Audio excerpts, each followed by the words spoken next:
Hello everyone, I am back once again with this week's episode of Healing the Dark. This time it's Chapter 4 by Anxious Astronaut 18. Same as every other video with about Healing the Dark. Their trigger warning for later in the series. There is nothing in this specific chapter, but I have been warned it gets darker later on. There was a slight mention of it in a previous chapter. But this chapter does not have anything triggering, I don't believe. And yeah, so if any of that stuff is very triggering to you, there's nothing in this chapter, but it does get darker later in the series. So, warning here. Not for this chapter, but for later on, so that no one gets seriously attached to this series and is like, wait a minute, I can't finish this thing because I really don't like that stuff. So with trigger warning finished, without further ado, fanfiction. Yay! Nico's POV. Nico had a dreamless sleep, which had been nice. He did have some influence over his dreams, but with the memories of Tartarus weighing down on him, he had no control over his dreams recently. So having a dreamless sleep was a refreshing change. He wanted to go back to sleep, but he heard voices whispering above him. He looked utterly defeated when we did rescue him, so we didn't really push him. He was pretty quiet the whole way to the House of Hades. Jason's voice to his right. Then he went off with Hedge and Reyna. All three of them have been pretty tight-lipped about their experiences. All we know is that Nico almost killed himself with all the shadow jumps he made. Percy's voice sounded to his left. So his friends were talking about him as he slept. Probably with Will. Nico felt a bubble of anger develop in his chest. He didn't like it when people talked about him behind his back. He was not able to control the narrative of what people thought about him. To prevent any further conversation about him, he decided to alert the others that he was awake. He started moving as though he was waking up. His eyes fluttered open, and he was surprised to see Jason and Percy standing over his head. Talking about me? Nico couldn't stop the confrontal words that came out of his mouth. The two boys in front of him had the decency to look ashamed. Nico, look, I'm sorry, man. It's not their fault. Will's voice cut across their apologies.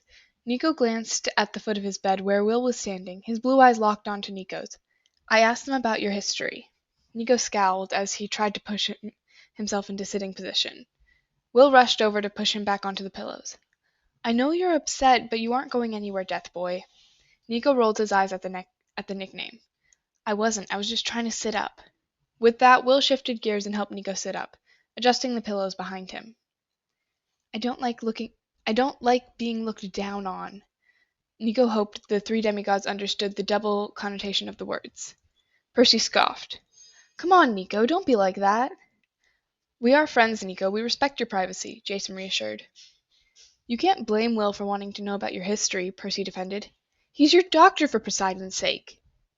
That is the reason why. There's a reason why it's my history, because I'm the one who lived it, Nico said scathingly.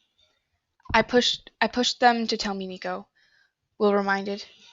They were not spilling your secrets, just telling me about your recent history and where you had been. Will looked sincere. Nico believed he was telling the truth. He grunted. Whatever. A brief silence settled over the four demigods. Anyway, because we are friends and we care about you, we came to check on you, Percy said. How are you feeling? Nico shrugged, watching as Will slipped out from the dividers. Once he thought the son of Apollo was out of earshot, he punched Percy in the arm. Ouch! Percy exclaimed, grabbing his arm. What did you say to him? Nico whisper shouted. Nico, we didn't tell him anything personal, just the basics, Jason assured. Being that we found you in the labyrinth, that you found me at Camp Jupiter, that you helped rescue me and Annabeth, then how you got the Athena statue here with Coach and Reyna. That was it. Percy rubbed his arm. When Nico looked suspiciously at him, he held up 3 fingers. Scout's honor. Nico looked at Percy and then at Jason. If either of them had mentioned his sexuality, Nico would obliterate them. But Percy seemed like he was telling the truth. Fine, Nico settled against his pillows. I guess I trust you. You better. I did save your life, Percy reminded, smiling. And I got you out of Tartarus. A dense silence fell over the boys with the mention of that place. Nico watched as Percy's smile faded. His sea-green eyes looked down. Nico lightly touched his hand, causing Percy to regain eye contact. Nico softly nodded, reminding Percy that he was there for him. Jason broke the silence. How are you doing, though, Nico? Did Will fix you up? Nico looked at his arm. There was a new bandage over his arm where the werewolf lacerations were. He didn't unwrap the bandages, but the pain he had been feeling in that arm since he had gotten the wounds had lessened considerably. My arm feels loads better, Nico admitted. I would hope so. I spent the better part of an hour sewing it back together. Will had reappeared. He was holding a brown paper bag. Next time, don't try to play healer. It wasn't me. That was Raina. Blame her, Nico protested.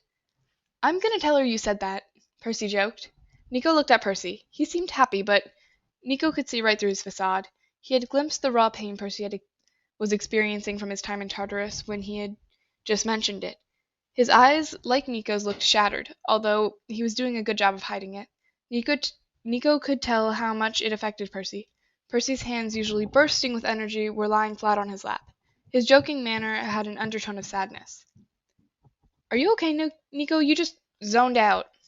Jason waved his hand in front of Nico's face. The son of Hades blinked. Yeah, the last of the sleeping draught is wearing off, I guess. Nico excused, but Will looked concerned. He set the paper bag on the bedside table as he approached Nico's bed. He pushed past Percy to fiddle with the IV. The sleeping draught should have worked its way through your system by now. Maybe I got the wrong proportion of nectar in sleeping draught. Much to Nico's surprise, Will gently grabbed his chin. Nico flinched at the sudden movement, but Will just turned Nico's head so he could look at the patient's face. Will's eyes searched his eyes and his face. He placed the back of his hand on Nico's forehead. You don't have a fever from the nectar, but holy Hera, you are freezing! Will exclaimed. Do you want another blanket? I spend as much time with the dead as I do the living, so I have a lower body temperature than most. So no, I don't need another blanket. I'm fine, Nico explained. Will nodded, stepping back. Percy grinned. Well, we can see you are in very capable hands here. Nico could see that Percy was trying to get a rise out of him. Shut it, Jackson. I'm just messing with you, Nico. Lighten up. Nico rolled his eyes. If you keep rolling your eyes like that, they're gonna get stuck, Jason joked. Nico mentally face-palmed. Kill me now. Will came to his rescue. Okay, stop harassing my patient. Can y'all try not to strangle each other while I get one of my siblings for the night shift? Percy saluted. Yes, sir. Will smirked as he rolled the tray table at the end of Nico's bed so that it was in front of him. He grabbed the paper bag from the bedside table and turned it over. A sandwich and an apple rolled out. I made some food while you were asleep and swiped an apple from the pavilion for you. Will pulled something from his scrub pocket. It was ambrosia in a baggie. Try to eat something so that you can eat the ambrosia, okay? Nico nodded to appease his healer. I'm going to refresh in the bathroom and take a shower, Will informed. So y'all can stay until me and Kayla get back. Please try not to burn down the infirmary while I am gone. No promises, Percy joked. Will rolled his eyes. You are in charge, Nico, he joked as he turned to leave. He turned back one last time before walking out. And for Zeus's sake, keep quiet. Percy and Jason both chuckled for a moment before they became focused on Nico. Percy grinned. So that's your type, huh? I may be in a hospital bed, but I can still annihilate you. Percy laughed at Nico's threat. Yeah, right. You can beat me if you tried, Meeks. Is that a challenge, Kelpad? Bring it on, Death Breath. You and me duel as soon as you get out of here. You're on. Nico accepted the challenge. Jason cleared his throat. Not to smash this budding bromance, but you heard Will. You need to eat something, Nico. Nico looked with dread at his meal. He didn't really feel like eating, but he knew the two guards on either side of him would not let him skip it. So he grabbed the apple, taking a bite out of it. It was more of a sick joke, but Nico preferred pomegranates over any other fruit at this point. After a couple of small bites, he set the apple down. Is that all you're eating? Jason asked, concern in his voice. Nico scowled. Will doctors me enough. I don't need you two telling me what to do, too. Yeah, but you gotta eat the ambrosia so you can heal up, Percy reminded. Nico didn't respond, so he gathered the sandwich, unwrapping it. Come on, it's PB&J! He waved the sandwich in front of Nico's face. Nico grimaced, pushing Percy's hand away. Sometimes just the smell of food made him nauseous. Percy, stop it. With Jason's authoritative voice, Percy stopped. Nico, are you okay? I'm fine, okay? I just don't want to eat. Jason searched his eyes for a reason. Yeah, but you need to heal too, Jason said, indicating the ambrosia. Nico loosely tugged on his IV. I've been healing all day. At least finish the apple, Jason suggested. Nico shrugged, grabbing the apple again.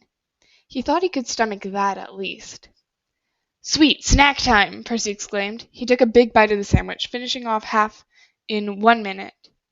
Jason looked at him, exasperated. Percy noticed Jason looking at him.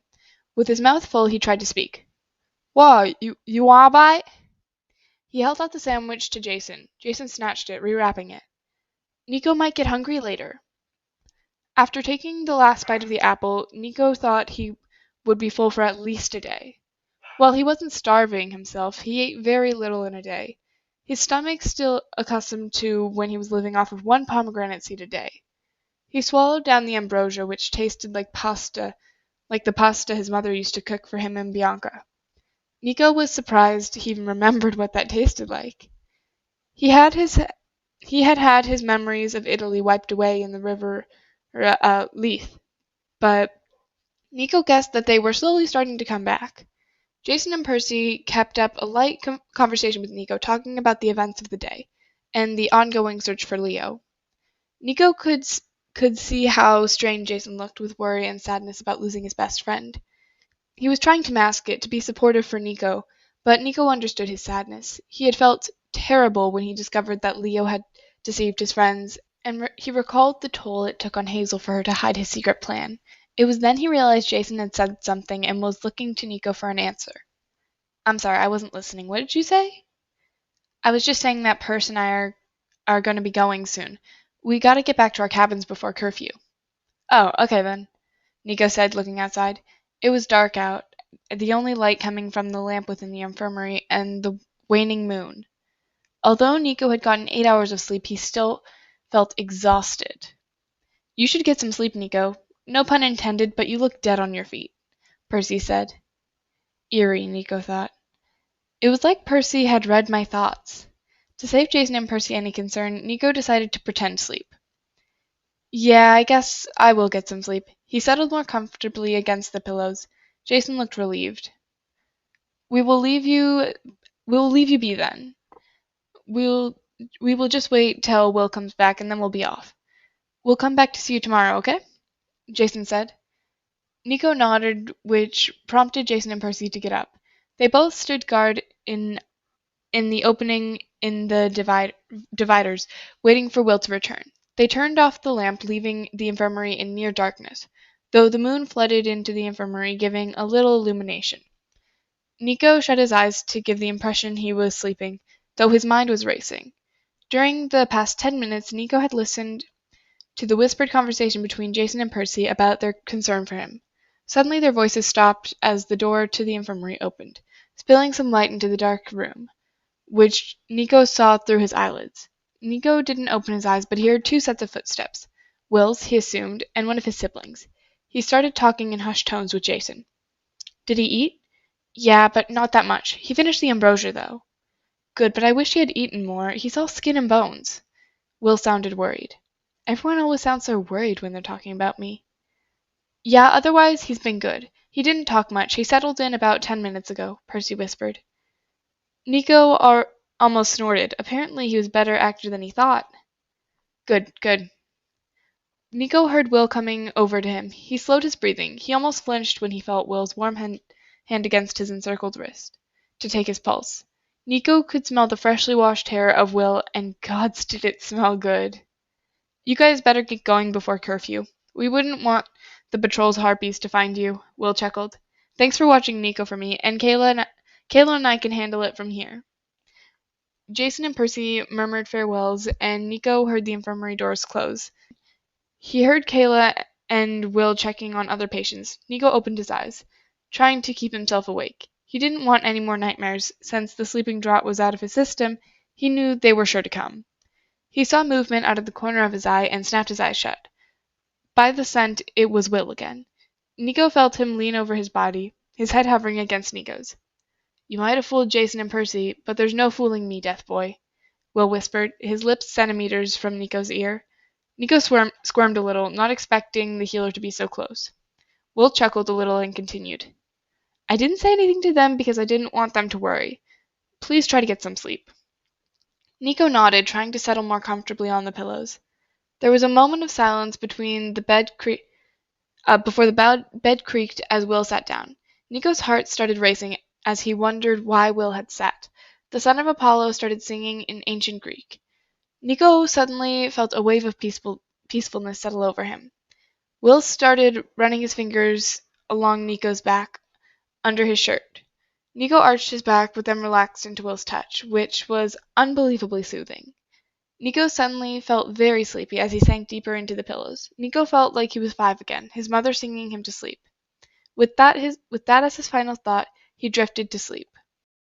And that was Healing the Dark, Chapter 4 by Anxious Astronaut 18. I think that was a pretty good chapter. I have nothing to say. I have no announcements. This is going to be the shortest outro ever. Goodbye. Have a great day.